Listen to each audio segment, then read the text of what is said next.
Por mi parte, animarles a que por favor asistan todos ustedes al retiro que vamos a tener este año, en el mes de octubre, el último viernes, sábado y domingo. Nuestra hermana Vanessa, que me imagino que habrá salido ahora a las clases con los niños o está por ahí, ella va a ser la encargada de recoger esos 5 euros para que no vienen durante la semana y se pierden la enseñanza que damos en la iglesia.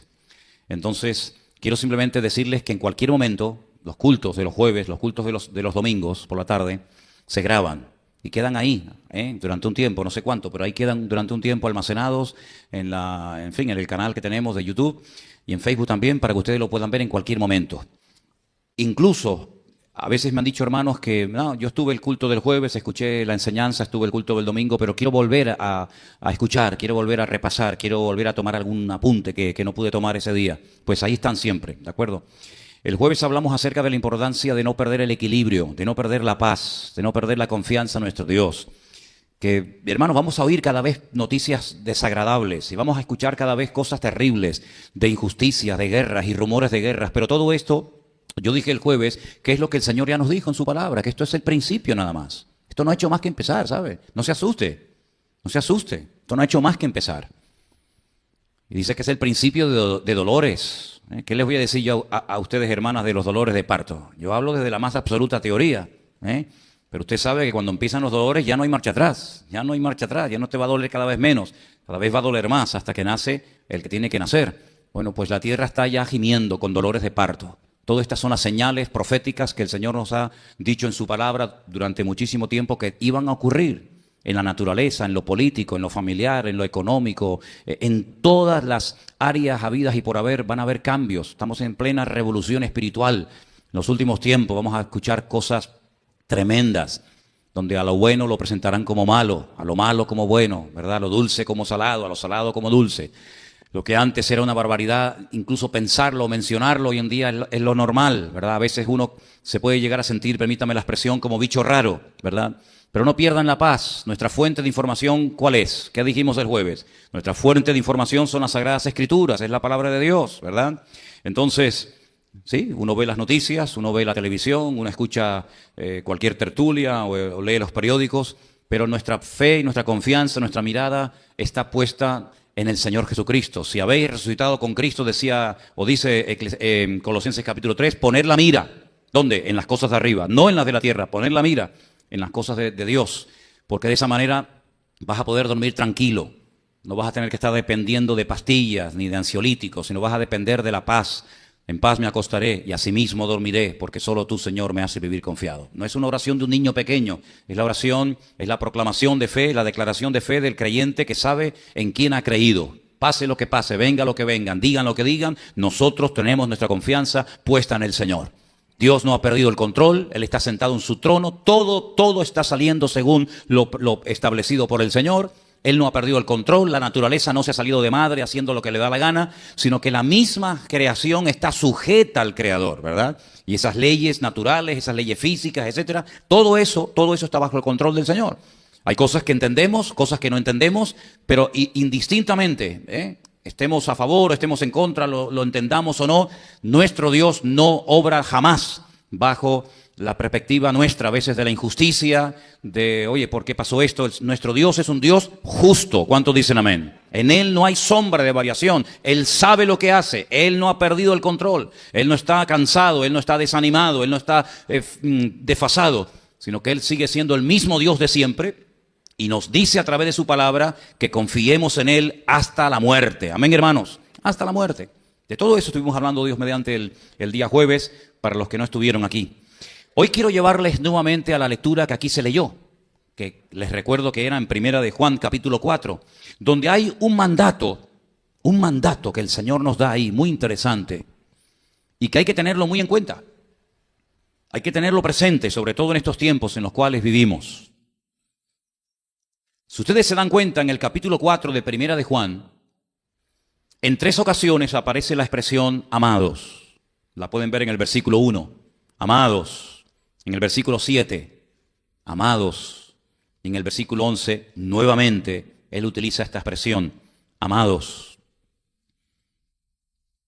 Un hombre que fue muy fuertemente tratado por el Señor. No siempre fue así. Una de las cosas que yo dije en el culto del domingo pasado es que tenemos que ser tratados por el Señor. Hay gente que no cambia porque no quieren, no porque no se pueda cambiar, sino porque no quieren. Porque vienen a la iglesia mientras no se les dice nada que les ponga nerviosos. En el momento en que se sienten confrontados con su carácter, con algo que están haciendo, con algo que están diciendo, con algo que han hecho toda la vida, con un hábito, con un vicio, con lo que sea, ya se sienten un poco incómodos. Y yo lo dije una vez y lo quiero reiterar esta tarde. Yo si fuera miembro, yo si fuera oveja en vez de pastor como soy, yo buscaría una iglesia donde yo me sienta aludido. No una iglesia donde me sienta siempre cómodo, donde el pastor, para llevarse bien con todo el mundo, cosa que dicho sea de paso es imposible, siempre predica por encima de las cabezas de la gente. Nunca te sientes mal, aunque seas un hipócrita, aunque seas un religioso, aunque seas un mujeriego, aunque seas un ladrón, aunque estés viviendo un desorden, yo siempre me siento bien. Yo, para mí, sinceramente, eso hace mucho tiempo que dejó de llamarse iglesia. Una iglesia es un lugar donde se viene a cambiar, donde se viene a ser sacudido, porque en la sociedad, lamentablemente, se potencia y se enseña a mentir, a robar, a fingir. En la sociedad, los principios que nosotros queremos llevar a la práctica no tienen ningún sentido, ¿verdad? Se enseña el odio, se enseña la mentira, se enseña la venganza, que nadie te pisotee, que tú tienes tus derechos, no sé qué, no sé cuánto. Sin embargo, en la iglesia, cuando venimos, el Señor nos confronta con nuestra personalidad, con nuestro carácter, que ha sido distorsionado por el pecado, nos guste o no, es así, es la pura realidad. Hasta el más bueno, hasta la mosquita muerta que parece que nunca se enfada y nunca pierde el control, hasta esa persona también tiene que ser tratada. Y una de las cosas que nos dice la palabra, y lo hemos leído esta tarde en el versículo 1, es: no creáis a todo espíritu. Uno tiene que ser crédulo para lo que tiene que serlo, pero uno tiene que negarse completamente a aceptar ciertas y determinadas actitudes. Dice la Biblia: no creáis a todo espíritu. Hay una ingenuidad en algunas personas que, bueno, que todo está bien y no pasa nada. No, de ingenuidad nada. Usted tiene que creer en Dios, tiene que creer en su palabra, tiene que fiarse de Dios, tiene que creerle a Dios. Tiene que creerle que Él sabe lo que está haciendo. Pero hay cosas en las cuales usted no puede creer, usted no tiene que abrirse, ¿verdad? ¿Cuánta gente se abre a todo? Dice, bueno, es que en esta vida hay que probarlo todo. Bueno, ¿eso quién se lo enseñó? Dios no se lo enseñó en su palabra.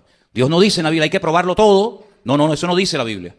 La Biblia lo que dice es que hay que examinarlo todo, examinarlo y retener lo bueno. ¿Cómo que tengo que probar todo? ¿Tengo que probar la droga? ¿Eso es lo que dice el refrán? ¿Tengo que probar la homosexualidad? ¿Tengo que probar la bebida? ¿Tengo que probarlo todo? Eso es un disparate. Eso es un consejo tremendamente peligroso. No hay que probarlo todo.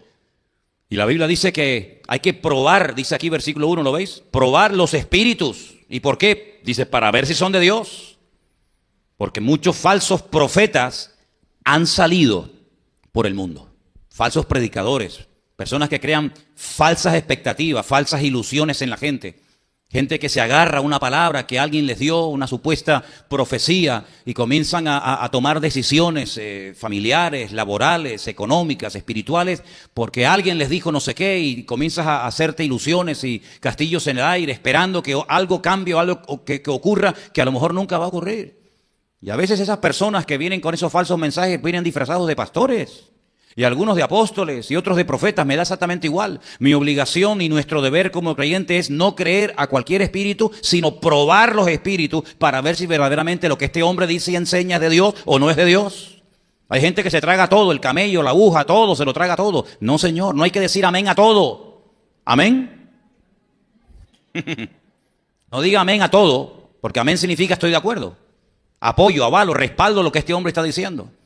Probar los espíritus. Dice la Biblia que la iglesia de Éfeso es una iglesia muy importante en la Biblia. Hay una carta que se dirigió a ellos. El nacimiento, el origen de esta iglesia lo puede usted encontrar en el libro de los Hechos, capítulo 19. Cómo empezó la iglesia, cómo se desarrolló, cómo creció, etcétera. Usted puede encontrar muchos datos sobre esta iglesia. Y en el último libro de la Biblia, en el capítulo 2, hay un mensaje que Juan recibe mientras está desterrado en la isla de Patmos para esa congregación. Y a esa congregación que dice que se había enfriado, que había dejado el primer amor, ¿se acuerda? Tengo contra ti que has dejado tu primer amor. Previamente se le dice algo muy bonito. Si no todo lo que se le dice es negativo, sino que hay algunas cosas que el Señor destaca, hablando positivamente de la iglesia. Y le dice, habéis probado, ¿se acuerda? Habéis probado a los que se dicen ser apóstoles y los habéis hallado mentirosos. Es decir, era una iglesia que durante un tiempo tuvo lo que llamamos discernimiento espiritual. Usted sabe que en 1 Corintios 12 hay un don que se llama discernimiento de espíritus. ¿Sabía eso? Discernimiento de espíritus. Ese es un don que se menciona, repito, en Primera de Corintios capítulo 12. Hay 2 listas en la Biblia que hablan de los dones. Primera de Corintios 12, donde se mencionan 9 dones, que se pueden clasificar en diferentes grupos. Y la siguiente lista está en Romanos capítulo 12, otra lista de dones. Y ahí están todos los dones que hay. En Romanos 12 y en Primera de Corintios 12. Bueno, pues en Primera de Corintios 12 dice que hay un don que es el de discernir los espíritus. Discernir los espíritus. La palabra de Dios dice que cuando alguien viene a nuestro hogar con una doctrina equivocada, con una doctrina antibíblica, así que no es una sana doctrina, sino es una doctrina contaminada. ¿Cómo era el título del mensaje del jueves? No te dejes contaminar, ¿verdad? Pues dice que no hay que darle ni siquiera la bienvenida.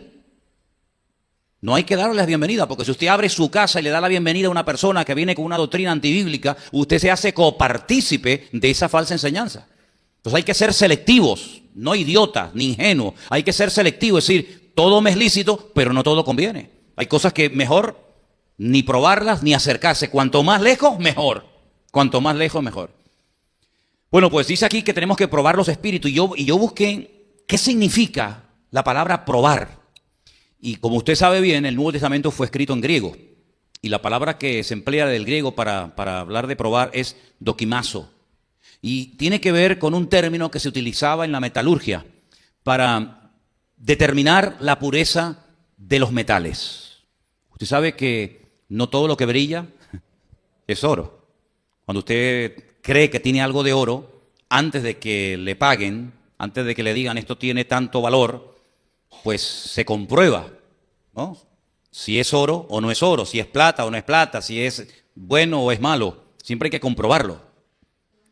Y ¿cuántas veces hay gente que va por la calle y dice, oye, tengo una cadena de oro que vale 50.000 euros, pero como usted me ha caído tan bien, yo se la voy a vender en 150. De oro, de verdad, ¿eh? Ya. Y te pueden meter gato por liebre. Pues usted sabe que en el mundo espiritual el diablo está como loco por engañar a más de uno. El diablo es un ladrón, es un experto, es el padre de mentira. Y así como la verdad nos hace libres, la mentira esclaviza. ¿Y cuánta gente son esclavos? ¿Verdad? Porque han creído en mentiras. Y por eso dice la palabra de Dios que hay que comprobar si todo lo que se enseña, se comparte y se dice es de Dios o no es de Dios. No es que yo una vez leí en un libro, es que yo vi en internet, es que a mí me dijeron, bueno hermano, aquí tenemos el manual. Este es el manual en el cual Dios ha puesto toda la información necesaria para que usted no sea engañado, para que usted no sea arrastrado por las modas de este mundo, para que usted no sea como la veleta, ¿verdad? Que ahora sopla por un lado y mañana sopla por otro. ¿Se están llevando mi coche? Bueno, no. Es que vi que se movía y digo, me están robando el coche. Como hay que dar gloria a Dios por todo y estoy en plena predicación y lo espiritual es más importante. Si no hubiera salido corriendo, créame. Probar los espíritus. Qué tremendo. Dice que una vez fueron a una ciudad llamada Samaria y había un hombre que durante muchos años había engañado a la gente, haciéndole creer a la gente que lo que él hacía era por el poder de Dios. Pero cuando llegó un siervo de Dios, se dieron cuenta de que aquello eran artes mágicas. Aquello no era el poder de Dios, aquello era el poder del diablo. Pero aquel hombre abusaba, aquel hombre engañaba y seducía a la gente, haciéndoles creer que el Señor estaba con ellos, hasta que fue confrontado, hasta que fue desenmascarado y la verdad triunfó sobre la mentira. ¿Y cuántas personas, queridos hermanos, créame, son esclavos de mentiras? ¿Cuántas personas se dejan engañar? ¿Verdad? ¿Cuántas personas ya se predisponen porque el horóscopo esa mañana les dijo que iban a tener un día malo y que en el amor iban a fracasar ese día y que la salud pues no estaba muy bien que digamos, y ya se predisponen, ¿verdad? Y se abren y creen lo que dice un trozo de papel que mañana puede ser que te diga todo lo contrario a lo que te ha dicho hoy. ¿Te das cuenta? Probar los espíritus, tener discernimiento. ¿Y cómo se prueban los espíritus? ¿Cómo puedo comprobar si esto en lo que yo creo, si esto que me han dicho es verdad o es mentira? Las Sagradas Escrituras son las que descubren al enemigo. El Señor Jesucristo dijo en cierta ocasión, erráis las Escrituras y el poder de Dios. En aquellos tiempos y hoy en día le daban más importancia a las tradiciones que se habían transmitido de generación en generación que a la palabra de Dios.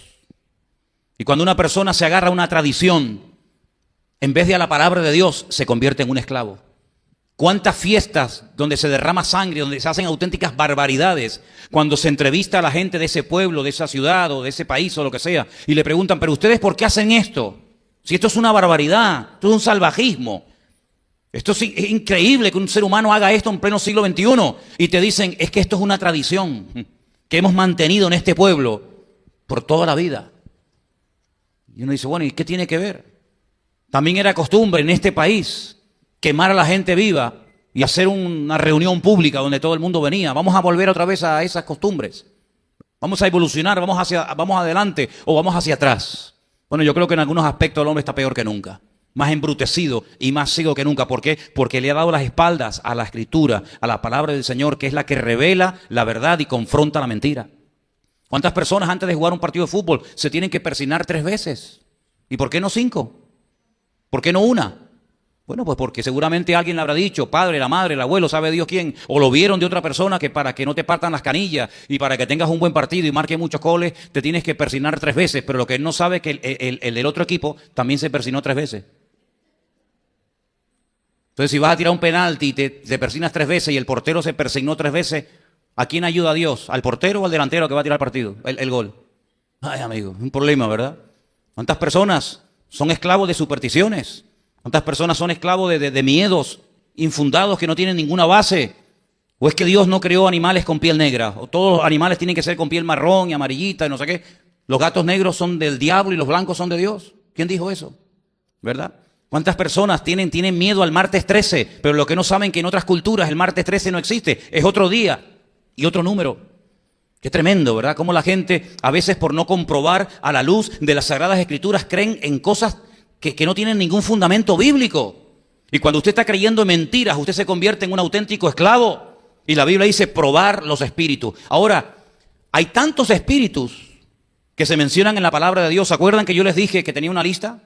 Yo les voy a dar esa lista. Si después ustedes quieren tenerla, podemos hacer ahí fotocopias para que usted se la lleve a su casa. Tengo una lista inmensa de diferentes espíritus que son mencionados en la palabra. Mire, por ejemplo, escuche este. En el libro de Levítico se prohíbe categóricamente, y esto es algo que mucha gente hace, pero se prohíbe en Levítico 20:27, cuando una persona muere, tener contacto con el espíritu del difunto. ¿Le suena eso a usted? Totalmente prohibido ponerse en contacto con muertos. Hay gente que dice, no, pues si yo hablo con mi abuelo, él siempre está conmigo, él nunca me ha dejado. ¿Y cuándo murió? No, hace 10 años. ¿Y su abuelo lleva 10 años aquí? ¿Y no huele? ¿Cómo que el espíritu de su abuelo le habla a usted? ¿Usted se volvió loco? ¿Usted me está hablando en serio? Si usted oye una voz o se pone en contacto con el espíritu de su abuelo, de su padre, de su primo o de quien usted quiera, usted está quebrantando uno de los mandamientos de la palabra de Dios. Eso es espiritismo, eso es satanismo. Eso está totalmente prohibido en la palabra. ¿Sabe lo que se le hacía a la gente en el pueblo de Israel? Menos mal que no estamos en aquella época. ¿Sabe lo que se le hacía a una persona si lo descubrían consultando con espíritus de muertos? Lo mataban a pedradas. ¿Eso es lo que tú le estás enseñando a tu hija? ¿Eso es lo que tú le estás enseñando a tus hijos? ¿Que se puede hablar con el abuelito aunque está muerto? Tú pídele al abuelito que él siempre está contigo, él te va a ayudar. ¿Usted va a tener más razón que Dios? ¿Tú estás desafiando a Dios? ¿Tú sabes lo que estás diciendo? Tú le estás abriendo una puerta a los demonios. Tú le estás abriendo una puerta a Satanás. ¿Sabe lo que dice la Biblia? ¿Qué pasa con el espíritu del ser humano? Después le voy a dar algunos versículos. El espíritu del ser humano vuelve a Dios, que fue el que lo dio y el que lo creó. Usted le está diciendo a Dios que el espíritu de su abuelo está en su habitación y cuando usted sale a trabajar o a jugar al fútbol o a lo que sea, el espíritu que según la Biblia está con el que lo creó, está con usted. Tenga mucho cuidado porque usted le está abriendo la puerta a demonios sin darse cuenta. ¿Cuántas personas han entrado a jugar con la Ouija? Porque quieren entrar en contacto con alguien que se le fue y no se despidieron o no dijo dónde tenía escondido el dinero. Se murió el viejo y ahora ¿dónde estaba guardada la bolsa? Bueno, pregúntale ahí a dónde está. Sí, se mueve, claro que se mueve. ¿Cómo no se va a mover? Los demonios tienen poder. ¿Tú qué te crees? ¿Que el diablo es un estúpido? El diablo tiene poder, el diablo tiene mucho poder, más del que te imaginas. Por eso tuvo que venir Cristo, para atarlo, para reprenderlo y para vencerlo en la cruz del Calvario. Porque si no hubiera hecho eso, el diablo nos destruye a todos.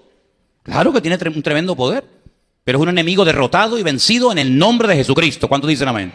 Pero no se puede consultar con espíritus de muerte. Ese es uno de los que menciona la Biblia. Número 5:14, espíritu de celos.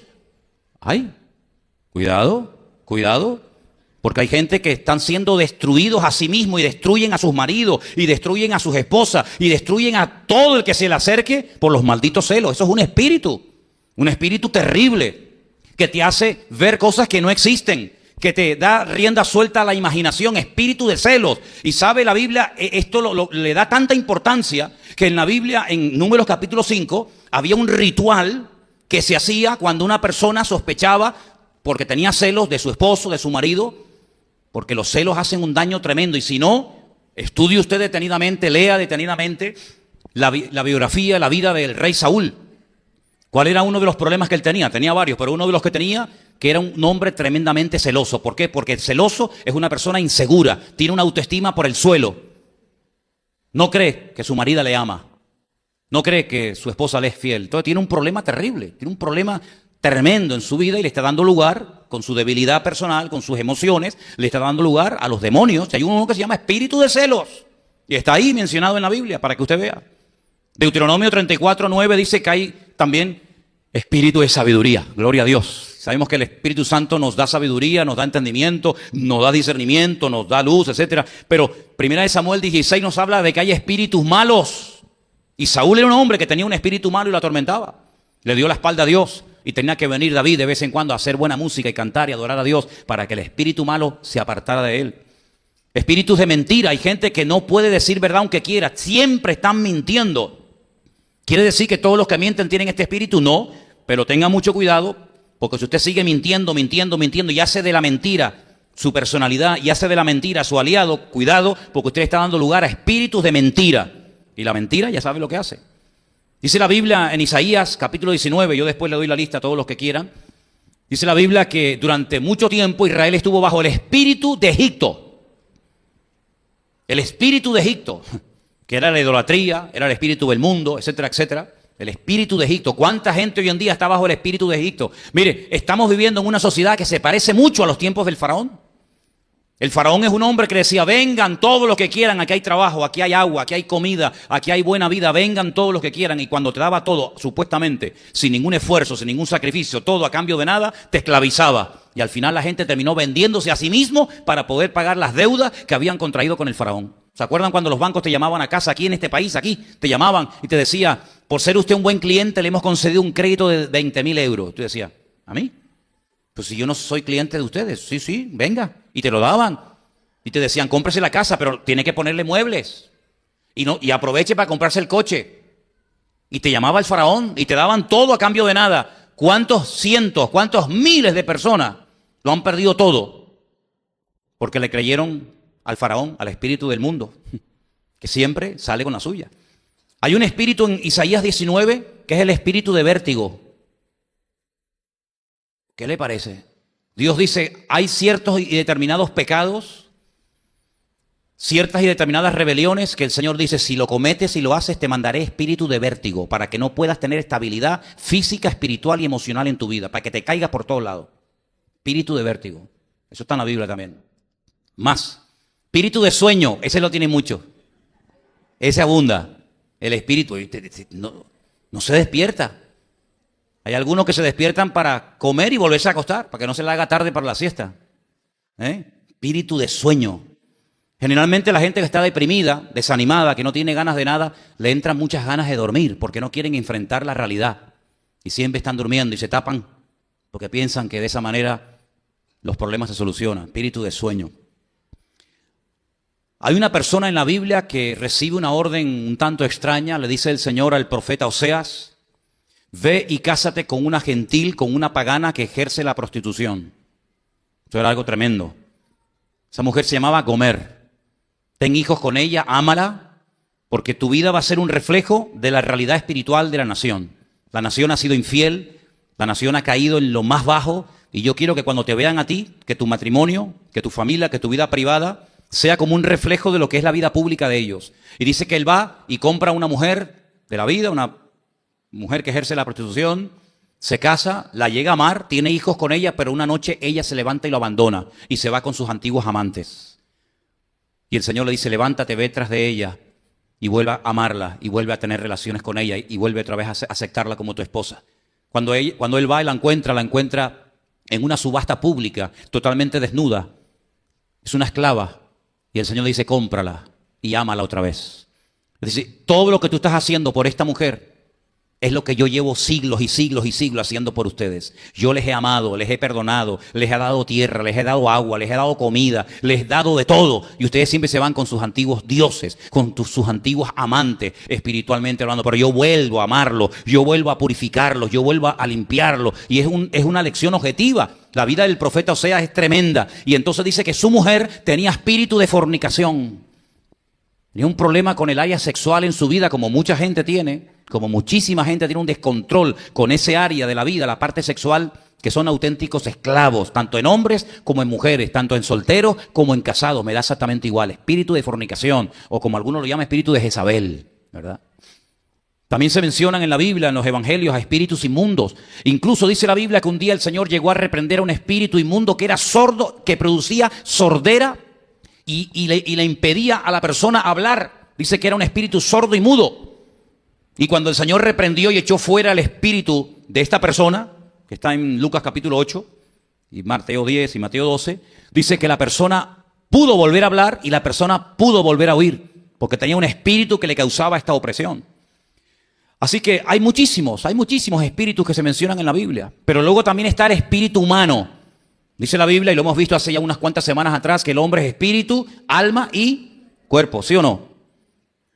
Es interesante notar porque dice la Biblia que cuando una persona ha tenido problemas espirituales malos, si no se cuida, si no mantiene su vida en santidad, si no mantiene su casa barrida, dice que el espíritu que salió viene con 7 más y el postrer estado viene a ser peor que el primero. ¿Cuántos dicen amén?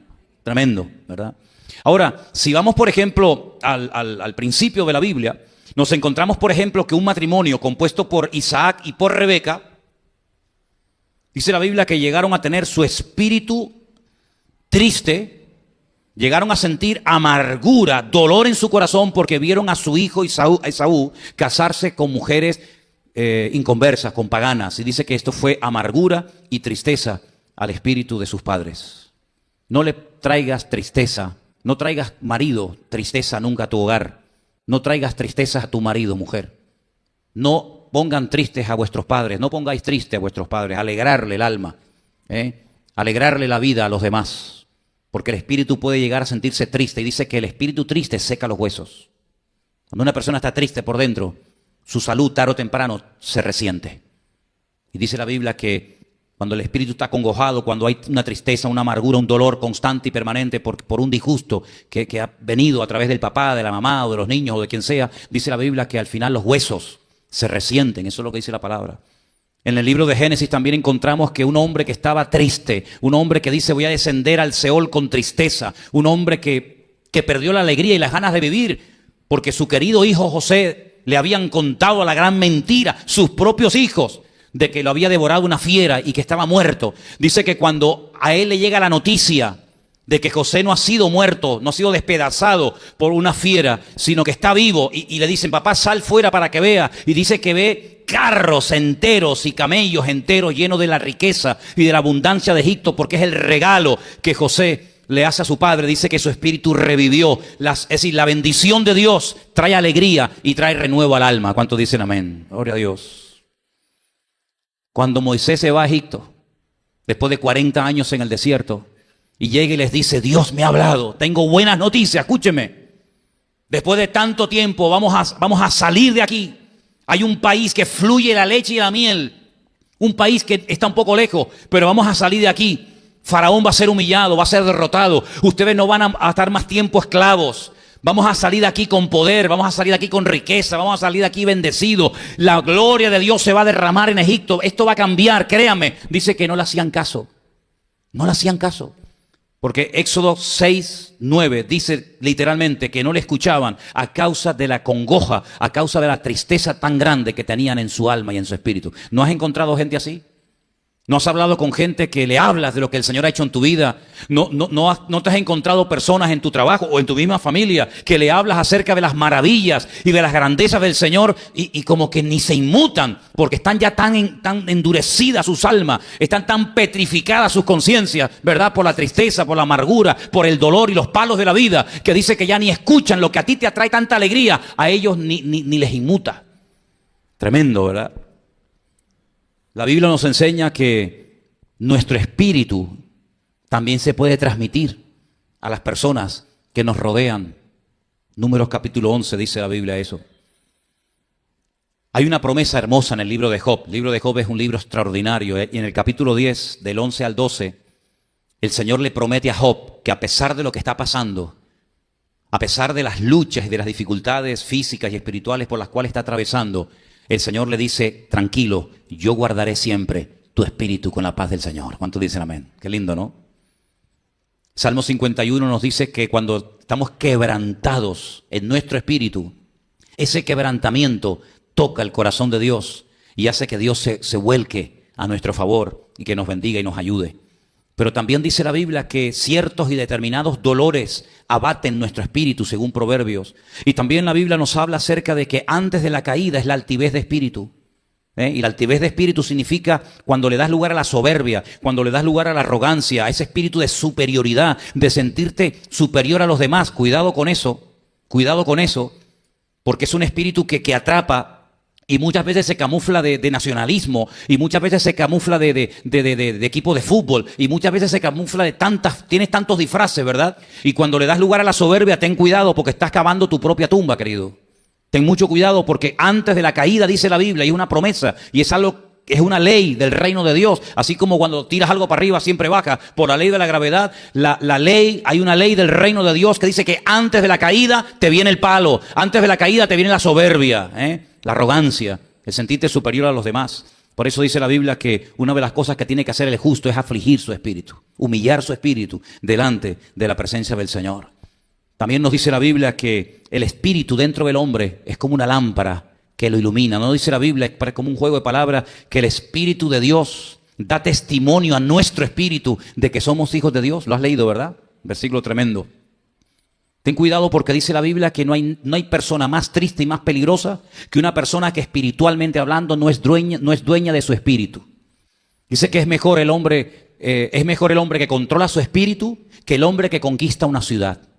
Espiritualmente hablando tienes que ser una persona equilibrada, una persona que tenga siempre el control de las partes de tu vida espiritualmente hablando. Primera de Corintios nos dice que incluso los que tienen el deseo de profetizar o de proclamar las verdades del Señor, dice que tienen que someter y sujetar el espíritu a lo que dice la Escritura. Por otra parte nos dice que el hombre pues no es dueño a veces de su espíritu, pero con la ayuda y con la bendición de Dios podemos tener dominio propio de nuestro espíritu. ¿Cuántos dicen amén? La Biblia también nos habla acerca de que las imágenes no tienen espíritu, no tienen vida. Es tremendo, ¿no? Tremendo.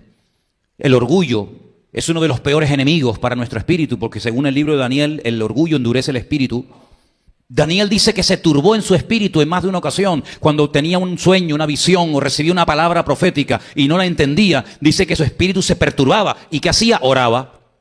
Iba a las escrituras y comparaba su experiencia personal con las escrituras para ver si coincidían. Y entonces el Señor le daba luz y le mostraba la interpretación de dicho sueño o de dicha palabra que recibía. Y por otra parte también me llama muchísimo la atención que dice que tenemos que guardar siempre nuestro espíritu. Y hay una descripción, quiero que llevarles a Lucas capítulo 24, por favor. Lucas capítulo 24, el versículo concretamente el 39. Hay una descripción del espíritu muy interesante. Lucas capítulo 24, verso 39, dice la palabra del Señor así.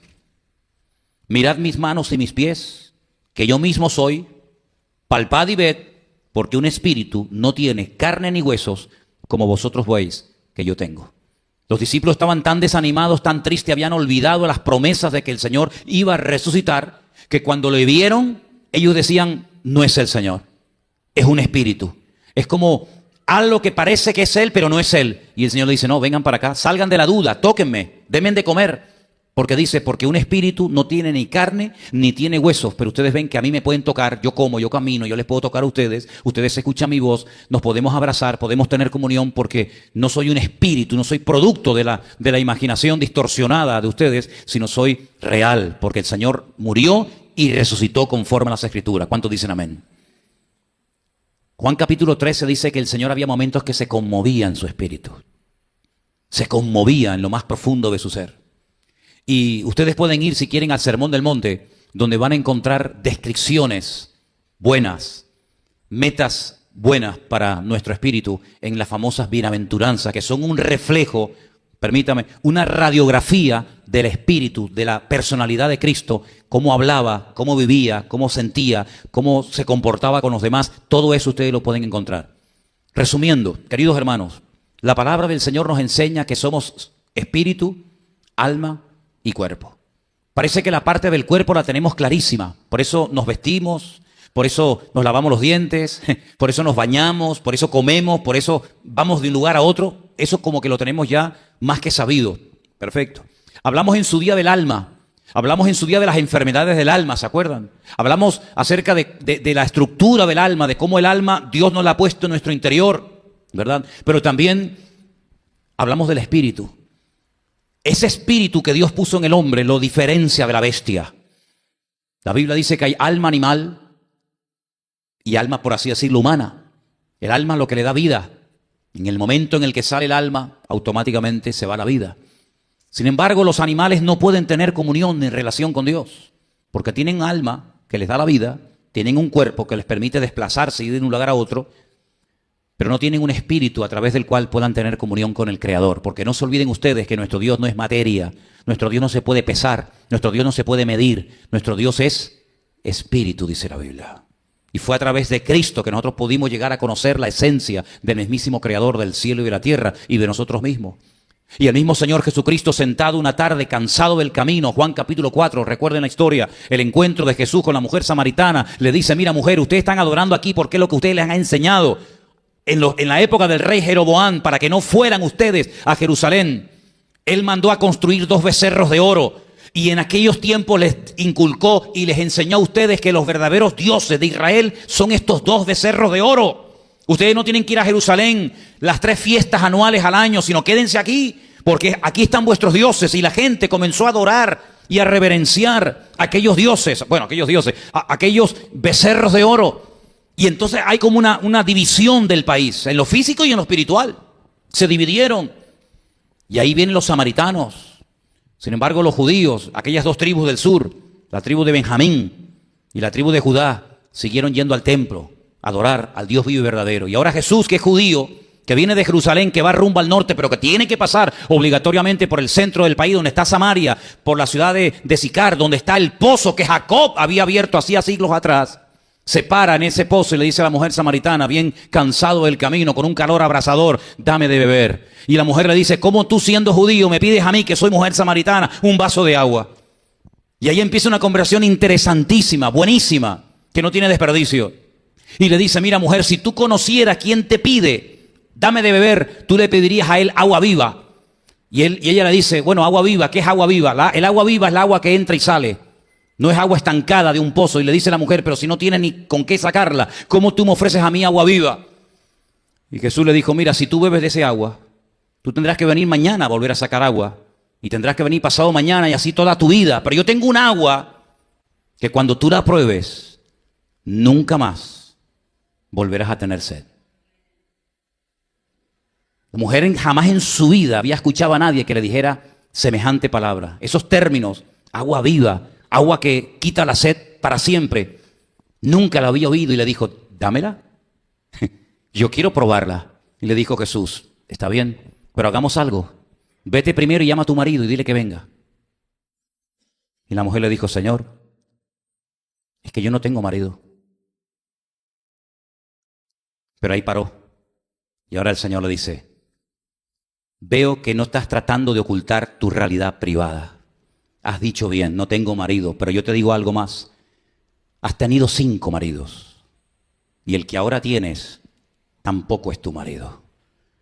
Eres una mujer que se ha especializado en romper matrimonios. Le has robado a 5 mujeres, sus maridos, y probablemente padres a muchos niños. Y ahora tienes relación y estás viviendo con un hombre que sabes que no es tu marido. Entonces la mujer se le queda sorprendida, no se enfada con el Señor, acepta la reprimenda, acepta la confrontación, no se revela diciendo, pues tú de qué vas, pero tú por qué me hablas de esa manera, etcétera, sino que le dice, Señor, me parece que tú eres un profeta. Sabemos que el Mesías tiene que venir. Y entonces Jesús comienza a darle una explicación extraordinaria. Y le dice, mira, ustedes los samaritanos adoran lo que no saben. Adoran lo que les han enseñado. Y así éramos nosotros antes, hermanos, como los samaritanos. ¿A qué adorábamos nosotros antes? ¿Al Dios vivo y verdadero? Nosotros adorábamos cosas que nos habían inculcado otras personas que ni siquiera conocimos. Y se fue pasando de generación en generación. Y llegamos a adorar muñecos de oro, de piedra, de palo, de madera, de yeso. Adoramos cantidad de cosas, unos más y otros menos. Porque adorábamos lo que no sabíamos. Pero Jesús le dijo, pero nosotros adoramos lo que sabemos. Y le dice, porque la salvación de quien viene es de nosotros, los judíos. Entonces la mujer se va a la ciudad y le dice a la gente, he encontrado un hombre que me ha dicho todo lo que he hecho en la vida. ¿No será este el Mesías? Y el Señor le dijo claramente, yo soy el que habla contigo, yo soy el Mesías. Yo no sé en qué espíritu tú has estado metido, bajo qué influencia espiritual tú has estado en los últimos días, semanas, meses o años. No lo sé, pero solamente sé una cosa, que en esta tarde el Espíritu de libertad, el Espíritu de Dios, el Espíritu vivo está con nosotros en este lugar. Y la Escritura dice que donde está el Espíritu de Dios, allí hay libertad. Y en esta tarde hay aquí libertad para que tú seas libre de cualquier espíritu inmundo, de cualquier espíritu que te haya atado, atormentado, engañado, manipulado durante toda tu vida. Porque Él ha venido para darnos libertad, Él ha venido para darnos vida y vida en abundancia. Para que seas libre de complejos, para que seas libre de ataduras espirituales, que ningún psicólogo, ningún médico probablemente jamás ni siquiera sabrá que las tienes. Para que seas libre definitivamente para siempre y nunca más vuelvas a tener miedo de tradiciones impuestas, de costumbres paganas que se han ido traspasando de generación en generación, pero que tú las haces como si fueras un robot y en el fondo no sabes ni lo que estás haciendo. El Señor ha venido para que seas libre y el único que puede traer libertad es el Señor Jesucristo, que esta tarde está aquí con nosotros. ¿Cuántos dicen amén? Cierra tus ojos ahí donde estás, por favor. Analiza tu vida y pregúntate, ¿cuál es el espíritu? ¿Cuál es la actitud dominante en tu vida? Y te vas a dar cuenta de que siempre hay algo por lo cual uno tiene que clamar a Dios. Te vas a dar cuenta que siempre hay algo por lo cual tenemos que pedirle misericordia y ayuda a nuestro Señor Jesucristo. Si no es por los celos, es por la envidia. Si no es por la envidia, es por un desorden interior. Si no es por el desorden, es por un complejo. Es decir, siempre hay algo que si no lo entregamos al Señor, nos puede terminar amargando la vida y la existencia. Pero en esta tarde el Señor está aquí con nosotros para que podamos ser definitivamente libres y para que podamos de una vez para siempre decir, he sido liberado de esa gran mentira en la cual creí durante tanto tiempo de mi vida, porque le pedí al Señor, Señor, yo quiero ser libre. Piensa en esta tarde y al mismo tiempo pídele al Señor. Pídele al Señor en esta tarde. Señor, tú sabes cuál es mi debilidad. Tú sabes cuál es el problema con el cual yo he luchado. Puede ser físico, mental, espiritual o de la índole que sea. Pero da igual. Él tiene todo el poder y toda la autoridad arriba en el cielo y aquí en la tierra para que tú seas libre del miedo, de las tradiciones humanas, de malos pensamientos que te atormentan, de pesadillas.